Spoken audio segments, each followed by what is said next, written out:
Assalamualaikum warahmatullahi wabarakatuh. Kami dari kelompok 8 yang beranggotakan saya sendiri, Adika Saraswati, Anastasia Claudia Sumardi, dan Monika Sari. Di sini kami akan mempresentasikan materi yang berjudul Sumber Daya Alam yang Tidak Dapat Diperbarui. Materi yang pertama akan disampaikan oleh saya sendiri, yaitu sumber daya alam yang tidak dapat diperbarui.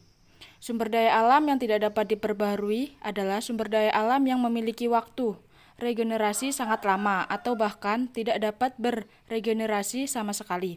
Oleh karena itu, ketika habis dipakai, sumber daya alam ini tidak dapat digunakan lagi dalam waktu yang lama. Sumber daya alam yang tidak dapat diperbarui kerap juga disebut sebagai non-renewable resource. Contoh dari sumber daya alam yang tidak dapat diperbarui adalah bahan bakar fosil, barang tambang, logam, dan mineral, serta beberapa jenis air aquifer tertentu. Sumber daya alam seperti kayu, binatang, dan ikan juga dapat dianggap sebagai sumber daya alam tidak dapat diperbarukan ketika penggunaannya melebihi kapasitas regenerasinya. Oleh karena itu, manajemen sumber daya berperan besar dalam menentukan apakah sebuah sumber daya alam dapat diklasifikasikan sebagai sumber daya alam yang dapat diperbarui atau tidak dapat diperbarui. Lalu ada sifat sumber daya alam yang tidak dapat diperbarui. Beberapa sifat dari jenis sumber daya alam ini antara lain adalah: yang pertama, jika digunakan maka jumlahnya akan berkurang. Jenis sumber daya alam akan berkurang jumlahnya ketika digunakan, baik yang renewable atau non-renewable, terkecuali sumber daya alam terbarukan berjenis siklis. Yang kedua, tidak dapat beregenerasi dengan cepat di alam bebas. Sumber daya alam yang tidak dapat diperbarui adalah tidak dapat beregenerasi dengan cepat di alam bebas secara alami. Bahkan ada beberapa sumber daya alam yang tidak dapat beregenerasi sama sekali, sehingga jika sudah habis tidak dapat dibuat lagi secara alami di bumi. Sumber daya alam seperti emas membutuhkan proses yang kompleks di inti supernova yang sangat panas untuk terbentuk. Kondisi seperti ini tidak dapat mungkin ditemukan di bumi, sehingga kelangkaan emas memang benar adanya. Jika laju regenerasi sumber daya alam tersebut lebih lambat dibandingkan dengan laju pemakaiannya, maka sumber daya alam tersebut akan dikategorikan sebagai sumber daya alam yang tidak dapat diperbaharui. Lalu jenis-jenis sumber daya alam yang tidak dapat diperbarui. Sumber daya alam yang tidak dapat diperbaharui berasal dari golongan mineral, logam, dan bahan bakar fosil. Berikut ini adalah beberapa jenis sumber daya alam yang tidak dapat diperbarui beserta contoh dan penjelasan mengapa mereka tidak dapat diperbarui. Yang pertama ada mineral. Mineral merupakan contoh barang tambang yang tidak dapat diperbarui. Mineral pada dasarnya adalah material kimiawi yang terbentuk secara alami di lingkungan sekitar kita. Mineral dianggap tidak terbaharukan karena ketika diambil jumlahnya akan berkurang dan tidak akan bertambah dalam waktu yang singkat. Yang kedua ada logam. Logam juga merupakan contoh barang tambang yang tidak dapat diperbarui. Sama seperti mineral, logam juga tidak dapat diperbarui karena jumlahnya konstan di bumi. Jika sudah diambil maka jumlahnya akan berkurang dan tidak bisa bertambah lagi secara alami dalam waktu yang singkat. Oleh karena itu, logam juga dianggap sebagai sumber daya alam yang tidak dapat diperbarui. Mineral dan logam hanya dapat diambil dan diolah jika terkumpul dalam jumlah yang banyak pada lokasi tertentu. Hal ini sangat dipengaruhi oleh aktivitas tektonik lempeng, siklus batuan, serta proses erosional dan pelapukan yang terjadi pada wilayah tersebut. Lalu materi yang kedua akan disampaikan oleh Anastasia Claudia Sumardi. Materi yang kedua adalah berikut ini adalah beberapa contoh sumber daya mineral dan logam yang meskipun tidak dapat diperbarui memiliki peran penting dalam kehidupan kita sehari-hari. Contohnya emas.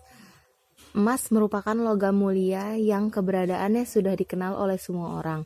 Bukan hanya digunakan sebagai perhiasan, saat ini emas juga digunakan sebagai bahan produk kecantikan dan makanan. Saat ini harga emas semakin meroket karena keadaannya yang semakin menipis. Emas yang memiliki sifat lembek dan lunak biasanya dibentuk dengan campuran logam lain untuk mempertahankan bentuknya. Selanjutnya ada besi. Besi juga merupakan jenis logam yang mudah ditemukan dan memainkan peranan penting dalam kehidupan manusia. Saat ini Besi masih mudah ditemukan di bumi sehingga digunakan dalam berbagai aspek kehidupan manusia. Selanjutnya ada aluminium. Aluminium juga memiliki peran penting dalam kehidupan manusia dan merupakan konduktor listrik yang baik. Sifat amfoter di dalamnya bisa bersifat basa atau asam sehingga dapat dibentuk menjadi bermacam penampang. Aluminium termasuk sumber daya alam yang dapat diperbarui. Meskipun jumlahnya masih banyak, tetapi apabila penggunaannya tidak diperhatikan akan habis dalam jangka waktu dekat. Selanjutnya ada minyak bumi. Minyak bumi merupakan sumber bahan bakar untuk berbagai kendaraan di dunia. Mobil, motor, bahkan kapal bisa saja menggunakan bahan bakar ini untuk dapat melaju dan mengantarkan manusia ke tempat tujuan. Proses terbentuknya sangat lama karena pengaruh geologi organisme hidup yang tertimbun jutaan tahun lamanya. Selanjutnya ada bahan bakar fosil. Bahan bakar fosil merupakan hasil pelapukan fosil selama jutaan tahun silam dan penggunaannya sebagai bahan bakar untuk kendaraan maupun industri. Hingga saat ini penggunaannya masih menjadi primadona di dunia. Pemanfaatan sumber daya alam bahan bakar fosil saat ini digunakan hampir di semua negara sehingga kebutuhan akan SDA ini terus meningkat, tapi keberadaannya terus menipis. Selanjutnya ada batu bara. Batu bara merupakan batuan sedimen yang dapat terbakar dan terbentuk dari endapan organik, terutama sisa-sisa tumbuhan. Batu bara di Indonesia banyak terdapat di Pulau Kalimantan. Selanjutnya ada material nuklil. Anda pernah mendengar tentang radioaktif atau nuklir? Semua itu berasal dari material radioaktif yang memancarkan sinar radioaktif seperti alfa, beta, dan gamma. Materi radioaktif sangat bermanfaat di banyak bidang seperti pertanian dan kedokteran. Cara pengelolaan sumber daya alam yang tidak dapat diperbarui. Dalam memenuhi kebutuhan manusia bergantung pada penggunaan sumber daya alam. Namun sumber daya alam tertentu bersifat tidak dapat diperbarui dan bila digunakan terus-menerus akan habis. Akibatnya generasi mendatang terancam tidak dapat menikmati sumber daya alam. Untuk menghindari dampak negatif dan menjaga kelestarian sumber daya alam, maka harus melakukan 1. Menggunakan sumber daya alam secara hemat. Sumber daya alam tidak dapat diperbarui seperti batu bara, gas, dan minyak bumi harus dijaga agar tidak cepat habis. Hal ini dapat dilakukan dengan menghemat penggunaannya. Misalnya, mengurangi penggunaan bermotor pribadi dan meningkatkan penggunaan kendaraan umum. 2. Mengembangkan pengganti yang berupa sumber daya alam terperbarui. Sumber daya alam yang tidak dapat diperbarui bila habis tidak akan dapat dicari lagi. Karena itu, untuk menjaga kelestarian sumber daya, kita harus mengembangkan alternatif berupa sumber daya yang dapat diperbarui. Sumber energi listrik dari sel surya dan angin. 3. Menjaga lingkungan dari limbah dan polusi. Penggunaan sumber daya alam akan menghasilkan sisa berupa limbah dan polusi. Materi yang terakhir akan disampaikan oleh Monika Sari. 4. Melakukan daur ulang barang-barang bekas seperti plastik, kardus, dan berbagai bahan yang bisa didaur ulang lainnya. 5. Menanam tanaman terutama pohon-pohonan yang mampu membantu pembentukan SDA di alam. Selain membantu pembentukan kembali bermacam SDA yang tidak dapat diperbarui, juga menghindarkan dari berbagai macam bencana alam. 6. Pandai serta bijak dalam mengelola dan memakai SDA sehingga keberadaannya tetap terjaga hingga tahun-tahun mendatang. Studi kasus kilang LNG Bilang Lancang berada di Provinsi Aceh. Tepatnya terletak di daerah pantai kira-kira 15 km dari kota Laksemawe dan 32 km dari lapangan gas Arun. Karena letaknya di daerah yang cukup terpencil, maka diperlakukan pengadaan sarana penunjang sebagai pelengkap dari kilang LNG tersebut, seperti sistem telekomunikasi, jalan, pelabuhan untuk barang dan pemuatan LNG, lapangan terbang, perumahan.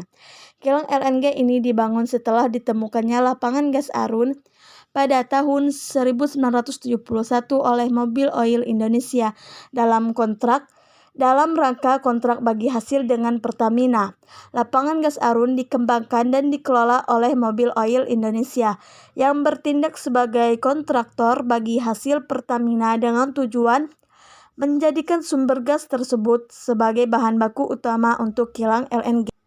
guna melaksanakan pembangunan kilang LNG pilihan jatuh pada Bachtel Inch, mengingat pengalamannya baik dalam pembangunan kilang LNG ataupun proyek-proyek besar lainnya yang tersebar di seluruh dunia.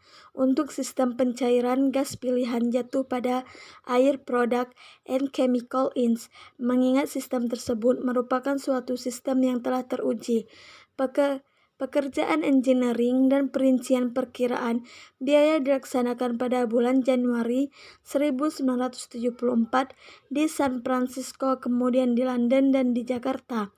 Kesibukan sehubungan dengan mobilisasi sudah terasa sejak awal Januari 1974, sedangkan alat-alat dan bahan-bahan konstruksi mulai berdatangan pada awal tahun 1975.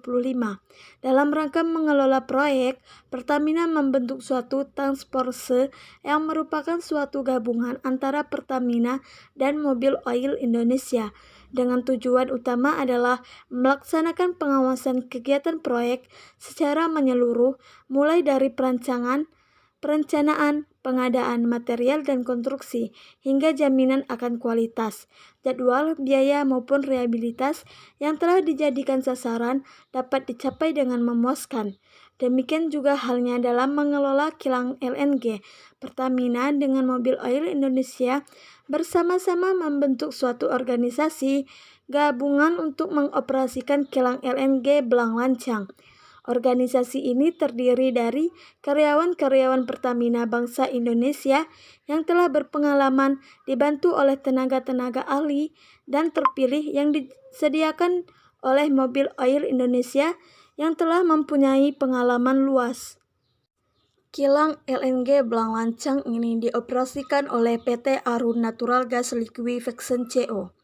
Atas dasar non-profit, PT Arun NGL CO adalah suatu perusahaan Indonesia yang saham-sahamnya dimiliki oleh Pertamina 55%, Mobil Oil Indonesia 30%, Jelco 15%, Japan Indonesia LNG Company yang mewakili pembeli.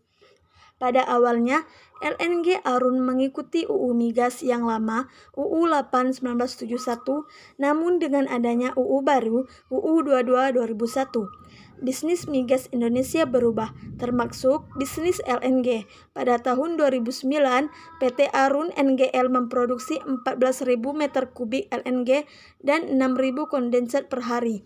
Produk ini jauh lebih rendah dibandingkan produksi tahun 1993-1994 yang mencapai 81.000 meter kubik LNG per hari.